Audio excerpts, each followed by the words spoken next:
Welcome back, everybody, for another deep dive.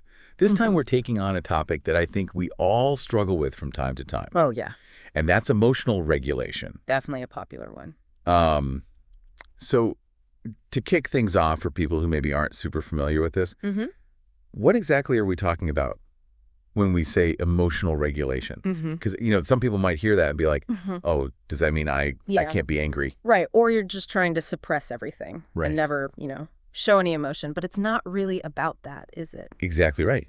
Mm. So maybe we can start by just clearing that up. Yeah, absolutely. So emotional regulation, really, it's about skillful management of your emotions. Okay. It's not about suppressing them. It's not about pretending they don't exist. Mm-hmm. It's about learning how to kind of harness them and use them in a way that's beneficial for you. So it's more about like responding Yes. instead of reacting. Exactly, yeah. It's about choosing your response rather than just having that knee-jerk react. So like when you think about the benefits, because I think it's sometimes easy to not really put in the effort Yeah. to develop these skills because we think it's just like, oh, that's just how I am. That's just my personality. Right. But when you think about the benefits, what are some of the things that come to mind for you? Well, I think one of the biggest benefits is that it can really help you to avoid making impulsive decisions that you might regret later. Like, how many times have you said something or, sent an email in the heat of the moment, and then you're like, oh, I wish I hadn't done that. So, emotional regulation can really help you kind of take a step back, assess the situation, and then make a decision that's in line with your values and your goals. And I feel like another big one is just being able to handle stress Oh, absolutely. more effectively, because we all experience stress. Yeah. But it's like, how do we manage that stress in a way that doesn't completely overwhelm us? Exactly. Yeah. And I think, it's not just about, avoiding negative consequences. It's also about being able to, really savor those positive emotions and experience joy and happiness more fully. Yeah. Because if you're constantly reacting to everything, you're not really present. Right. You're not really able to, enjoy the good things that are happening. And it can prevent burnout, too. Oh, absolutely. Because if you're always like on edge and reacting, it's exhausting. Yeah, it's like you're running on fumes all the time. Exactly. And eventually you're going to crash. So I know we both did a lot of research on this topic. Yeah. Is there like a particular anecdote or example that really stood out to you in terms of like how emotional regulation played out in a real life? Yeah. I was reading about this woman she was in a really like high pressure job and she was just constantly stressed out and it was really starting to affect her health, her relationships, everything. But she started learning about emotional regulation techniques and she started practicing them and she was able to really turn things around. Wow. Like she was able to handle stress much better. She was able to, set boundaries. She was able to, communicate more effectively. Yes, amazing. And it made a huge difference in her life. So I thought that was really inspiring. Yeah, I love that example. And I think it really highlights how like this is a skill that we can develop. Absolutely. Like it's not something that you're just born with. Right. Or you can actually learn these techniques and apply them in your life. So let's talk about maybe some of the struggles that people have. Okay. Because I think we've all been there where we're like, oh, I know I should be better at this, but it's so hard. Right. What are some of the things that you noticed in your research that people tend to struggle with? I think one of the biggest struggles is just that, like you were saying earlier, just kind of that misconception that emotional regulation is about, suppressing your emotions or, not feeling them. Right, being a robot. Exactly. Yeah. And so I think a lot of people, they kind of swing between these two extremes. Okay. Where they're either like completely reacting to everything or they're trying to bottle everything up. And neither of those are really healthy. And it's hard sometimes to even know. Yeah. Like, are you reacting or are you responding? Absolutely. Like, that's a very subtle it distinction sometimes. It is, yeah. And I think it takes a lot of self-awareness to be able to kind of step back and really observe your own emotions and how you're responding to things. And do you think that's something that anyone can develop, or are some people just kind of predisposed? I think anyone can develop it. Okay. It just takes practice. And it takes a willingness to kind of, look at yourself, honestly, and see, okay, where are my patterns? Where are my triggers? And how can I, start to change those patterns. And have you experienced this yourself? I'm just curious. Oh, absolutely. Like Yeah. in your own life? I mean, I think we all have, right? Like there are definitely times when I've, Yeah. reacted in a way that I later regretted, or I've, let my emotions get the better of me. Mm. And it's a constant learning process. Yeah. It's not like you just, learn these techniques and then you're good. Right. It's something that you have to keep practicing and keep working on. So why is this stuff so hard? Well, I think part of it is just the way our brains are wired. Okay. We have this ancient fight or flight response that's designed to protect us from danger. Right. But in modern life, we're not really facing saber-toothed tigers very often. Well, some of us are. Some of us are, Yeah. yeah. But, for the most part, our stressors are things like deadlines and traffic and, difficult conversations, but our brains still react in the same way. Right. So we get this surge of adrenaline and cortisol, and it can make it really hard to think clearly. So like our biology is almost working against us In a way, in yeah. the modern world. Yeah. Okay, interesting. And then what about chronic stress? So chronic stress actually makes it even harder to regulate our emotions. Okay. Because when we're under chronic stress, our bodies are constantly releasing these stress hormones. Right. And that can actually damage the part of our brain that's responsible for emotional control. So it's like a vicious cycle. It is, yeah. You get stressed, you can't regulate your emotion, Right. which makes you more stressed. Exactly. Wow. Okay, so we've talked about kind of the struggles, the why it's so hard. Yeah. What about solutions? Like what can we actually do Right. to improve our emotional regulation skills? Well, the good news is that there are a lot of different tools and techniques Okay, great. that we can use. And I think it's helpful to think of it like a toolkit. You don't have to use every tool for every situation, Right. but it's good to have a variety of tools at your disposal. Okay, so let's dive into that toolkit. Let's do it. What's like the first tool that we should pull out? Well, one of the most basic and effective tools is the S4e7 technique. What is that? So it's an acronym, and it stands for Stop, Take a Breath, Observe, and Proceed. Okay, so can you break that down a little bit? Yeah, Yeah. absolutely. So the first step is stop. When you're feeling that surge of emotion, just stop whatever you're doing. Just pause. Like literally stop. Literally stop. Yeah, take a moment. Okay. The second step is take a breath. Just take a few deep breaths to Yeah. kind of calm your nervous system. The third step is observe. Just notice what you're feeling. Okay. What are the sensations in your body? Hmm. What are the thoughts that are going through your mind? And then the final step is proceed, but proceed thoughtfully. Okay. Don't just react. Choose a response that's in line with your values and your goals. Okay, I love that. And it seems so simple, It is simple. but I bet it's really effective. It is. It's amazing how much of a difference just taking a few moments to pause and breathe can make. Yeah, totally. So what about if the thoughts themselves are kind of the problem? Yeah, that's where cognitive reappraisal comes in. Okay, what is that? So cognitive reappraisal is about consciously changing your thoughts Okay. to change how you feel. Okay. So for example, let's say you're, feeling really anxious about a presentation. Mm-hmm. Instead of thinking, oh my God, this is going to be a disaster, I'm going to make a fool of myself. Right. You could try thinking, okay, this is an opportunity to share my ideas. Okay. I've prepared well. I'm going to do my best. So you're not denying that there's a challenge. Right. But you're just kind of reframing it. Exactly. Yeah, you're Right. choosing a more positive and realistic perspective. And I bet that can have a big impact on how you actually perform. Absolutely. Yeah. Yeah, your thoughts really do create your reality. Okay, so we've got the S4e7 technique.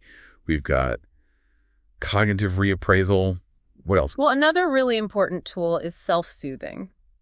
Okay, so what does that mean, like giving yourself a hug? Well, that could be part of it, yeah. Okay. But it's really about, engaging in activities that help to calm your nervous system. Okay. So that could be things like deep breathing, progressive muscle relaxation, listening to soothing music. So it's like anything that kind of helps you to relax. Exactly. Yeah. And there are lots of different techniques that you can try. Okay. And are there any that you particularly recommend or that you found to be Yeah. helpful? Yeah. I really like box breathing. What is that? So it's a really simple breathing technique where you inhale for a count of 4, Okay. hold your breath for a count of 4, exhale for a count of 4, and then hold your breath again for a count of 4. So it's like a square. Yeah, exactly. Okay. I can see why they call it box breathing. And you can do it anywhere. Okay, cool. You can do it at your desk. You can do it in traffic. So if you're feeling stressed, You can Yeah. just like do a little, Just do a few rounds of box breathing. okay, I like that. And it can really help to calm your nervous system. Okay, so what about setting boundaries? Because sometimes I think it feels like we're almost expected to just kind of push through Right. and power through anything. Yeah. But I think that can actually be really detrimental. Absolutely. Yeah. So how does setting boundaries kind of fit into this whole emotional regulation thing? Well, I think it's a really important part of emotional regulation because it's about recognizing your limits Okay. and knowing when you need to step back from a situation. Okay. So that could be, saying no to a request. It Mhm. could be leaving a conversation that's getting too heated. Okay. It could be, taking a break from social media. So it's like giving yourself permission Frankly, yeah. to protect your own Protect your energy, energy. your Yeah. emotional well-being. And what about channeling those emotions productively? Oh, yeah, that's a great one. Because we've all got these emotions. They're not going anywhere. They're not. So what can we do with them? Well, one thing you can do is you can try to redirect that energy into something positive. Okay. So, for example, if you're feeling angry, instead of lashing out at someone, you could go for a run. Okay. You could lift weights. You could do something physical to kind of get that energy out. So it's like using that energy as fuel Exactly. for something else. And you can also channel your emotions into creative activities. So you could, write, paint, play music, dance, anything that allows you to express yourself. Yeah, that's a great one. And it can be really therapeutic. Totally. And I think that ties into what you were saying earlier about like how it's not about suppressing emotions. It's about like finding a healthy outlet Exactly. for them. Find a way to express them in a way that's not harmful to yourself or others. Totally. And what about the last one, emotional exposure? Yeah, so emotional exposure is a little bit more of a specialized technique. It's often used in therapy, and it's about gradually exposing yourself to the things that trigger your emotions. Okay. So the idea is that by repeatedly exposing yourself to these triggers in a safe and controlled environment, you can gradually reduce your fear and anxiety. So it's kind of like desensitizing. Exactly. Yeah. It's like if you're afraid of spiders, Yeah. you might start by looking at pictures of spiders. Right. And then you might move on to watching videos of spiders. And then eventually you might be able to actually hold a spider. Yeah, that makes sense. And I think that's a really good example of like how this is a process. It is. It's not like you just like snap your fingers Right. and you're suddenly emotionally regulated. It takes time. Yeah. It takes practice. Awesome. So we've unpacked a lot of tools We have. in this toolkit. Yeah. I'm excited to keep digging in. What's interesting is we're talking about these different techniques. I'm realizing that emotional regulation isn't just about like those big moments, like when you're about to explode or something. Right. It's really those small everyday things that kind of chip away at us. Absolutely. Yeah. Yeah, those little micro stressors that we encounter throughout the day. Yeah, exactly. Like that passive aggressive email from a coworker or, just like getting cut off in traffic. Those things can really add up. They really can. And I think it's easy to kind of dismiss those as being insignificant. Yeah. But they really do take a toll on our emotional well-being over time. So how can we apply these techniques to those smaller moments? Well, I think it's about bringing that same awareness and intentionality to those situations. Okay. So, for example, let's say you're, stuck in traffic. Yep, been there. And you're starting to feel that frustration building. Instead of just kind of letting that frustration take over, you could use the SIOP technique. Right. So you would stop, take a breath, observe what you're feeling, and then proceed in a more constructive way. Exactly.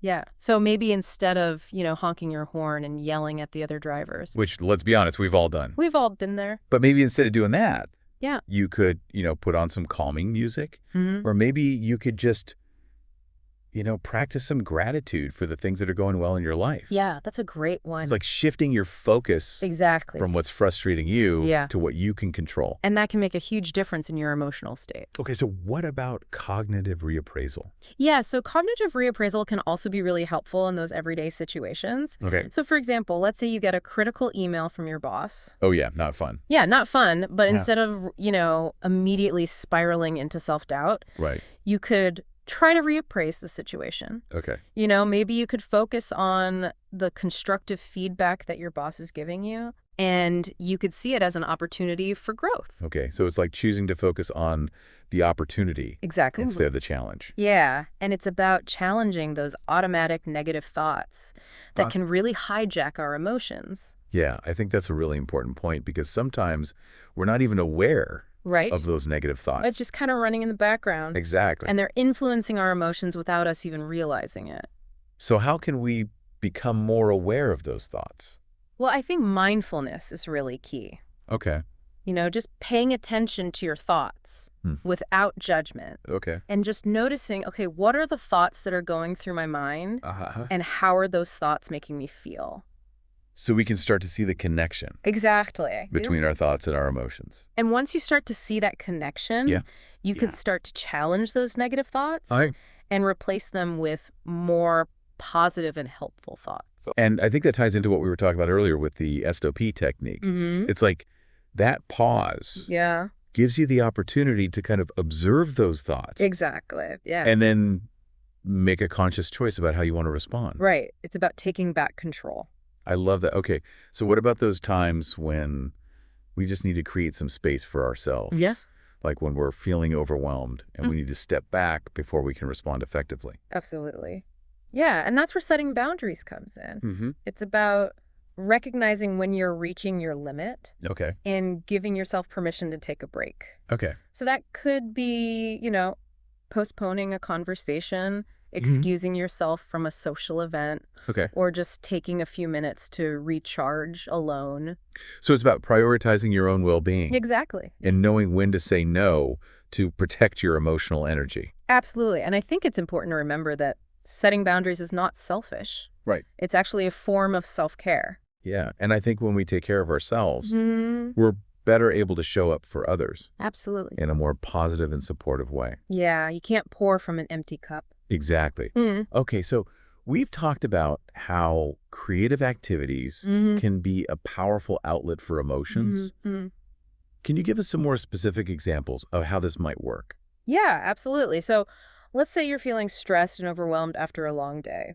Instead of, turning to unhealthy coping mechanisms. Right, like scrolling through social media for hours. Exactly, yeah, or binge watching TV. Yeah. You could try channeling that energy into something creative. Okay. So maybe that's writing in a journal, painting, playing an instrument, or even just doodling. The key is to find an activity that allows you to express yourself. Okay. And release those pent-up emotions in a healthy and fulfilling way. I love that. So it's like turning that negative energy into something positive and productive. Exactly. Yeah, and it doesn't have to be a masterpiece. The process of creating is often more therapeutic than the end product itself. Totally. I could see how that could be really empowering. Yeah. It's like taking control of your emotions and transforming them into something beautiful. Absolutely. Now, what about those times when you're feeling stuck in a rut and you need a little boost to get unstuck? Yeah. Well, in those situations, physical activity can be incredibly helpful. Okay. And it doesn't have to be an intense workout at the gym. Right. Even a brisk walk in nature, a yoga class, or a dance session in your living room can release endorphins and shift your emotional state. So it's not just about physical health. Right. It's about using movement to improve our mental and emotional well-being as well. Exactly. Yeah. And the beauty of it is that there's something for everyone. Right. You can find an activity that you enjoy and that fits into your lifestyle. Totally. Okay, so we've explored a lot of practical techniques for regulating our emotions in everyday life. What about those deeper, more ingrained patterns that can keep us feeling stuck? That's a great question. Is there a way to address those as well? Yeah, absolutely. And that's where the concept of emotional exposure comes in. Okay, we touched on this a little bit earlier. Yeah, we did. But can you kind of remind us what that is? So emotional exposure is about gradually exposing yourself to the situations that trigger those deeper emotional patterns. Okay. And learning to respond differently. So it's not about suppressing those feelings. Right. But about facing them head on. Exactly. In a safe and controlled environment. Yeah, so it's important to do this with the guidance of a therapist or counselor who can help you to create a safe and supportive space for this work. So it sounds like a really powerful way to break free. It can be. From those limiting beliefs and patterns that can hold us back. It's about reclaiming your emotional power. I love that. Okay, so this deep dive has been so eye-opening. Yeah, it's been great. We've covered so much ground We have. from understanding the science behind our emotions to exploring practical techniques for managing them effectively. But before we wrap up, I want to go back to something you said earlier about the importance of being mindful of the impact our emotions have on others. Can you elaborate on that a little bit? Yeah, absolutely. So emotional regulation isn't just about managing our own internal state. Okay. It's also about being aware of how our emotions impact the people around us. So it's about like emotional intelligence in action. Exactly. Yeah. Being aware of our own emotions, understanding how they impact others, and choosing to respond in a way that's both authentic and considerate. Absolutely. And that takes practice. Okay. It's about developing self-awareness, honing our communication skills, and cultivating empathy for ourselves and others. Yeah, I think that's so important. It is. Because we're all connected. We are. And our emotions don't exist in a vacuum. They don't. They ripple out and they affect the people around us. Absolutely. And I think when we can regulate our emotions effectively, we create a more positive and supportive environment for everyone. Okay, so this has been so insightful. Yeah. I'm starting to see how emotional regulation can really transform not just our own lives, but our relationships as well. It can have a ripple effect. I love that I'm feeling so inspired to continue exploring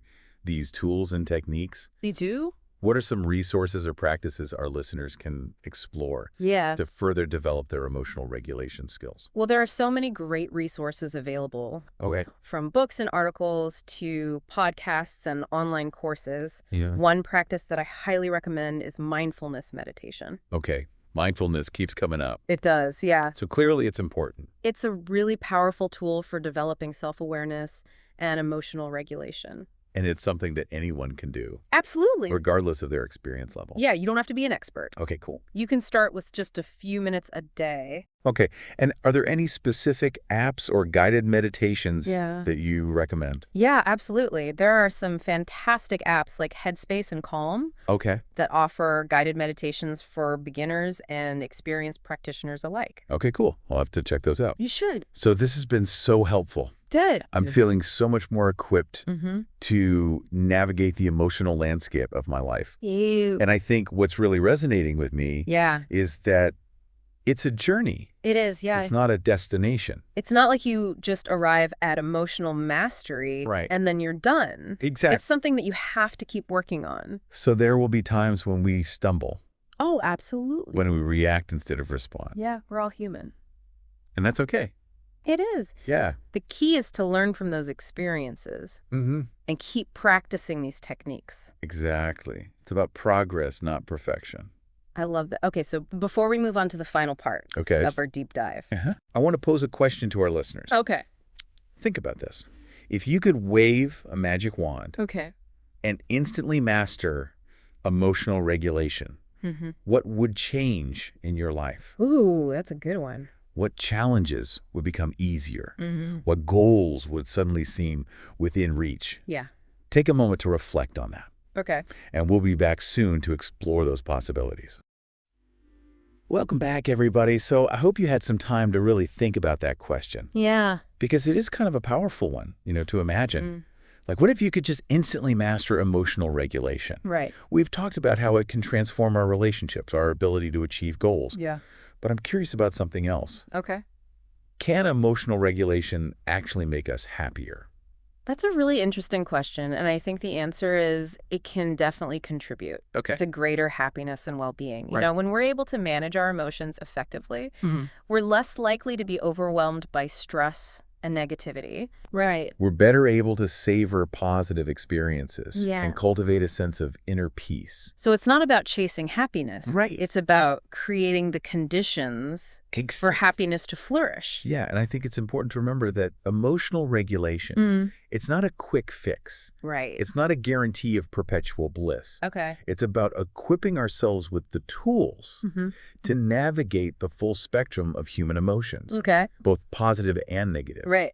in a healthy and balanced way. Yeah, it's like building that emotional resilience muscle we talked about earlier. Exactly. The stronger it gets, the better we're able to bounce back from challenges and embrace the joys of life. And it's a journey. Right. It's not a destination. There will be ups and downs, moments of triumph and moments of struggle. Absolutely. So it's about embracing the process. Yeah. Knowing that setbacks are inevitable and using them as opportunities for growth. Exactly, and I think it's important to be kind and compassionate with ourselves along the way. Yeah, for sure. You know, we're all human, we're all learning and growing. Totally. Well, this deep dive has been such a journey of discovery. It has. We've explored the science, the strategies, and the profound impact that emotional regulation can have on our lives.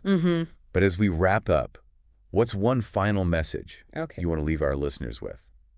You know, I think the most important thing to remember is that you are not alone on this journey. Okay. Everyone experiences emotional challenges, and everyone has the capacity to develop greater emotional resilience and well-being. That's so empowering. It is. It's like we're all in this together. We are. Navigating the complexities of human emotion and supporting each other along the way. Exactly. And there's a wealth of resources and support available to help you on your journey. So don't be afraid to reach out, connect with others, and ask for help when you need it. Well, thank you so much for sharing your expertise and insights with us today. It's been my pleasure. This has been an incredibly valuable deep dive. I hope our listeners feel inspired and equipped to continue exploring the power of emotional regulation in their own lives. Absolutely. And to our listeners, thank you for joining us on this journey. Yeah, thanks for being here. Remember, every step you take towards greater emotional mastery is a step towards a more fulfilling, joyful, and empowered life.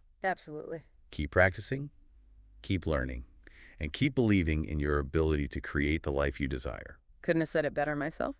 We'll see you next time for another fascinating deep dive into the world of knowledge. Yeah, see you next time. Until then, keep exploring and keep growing.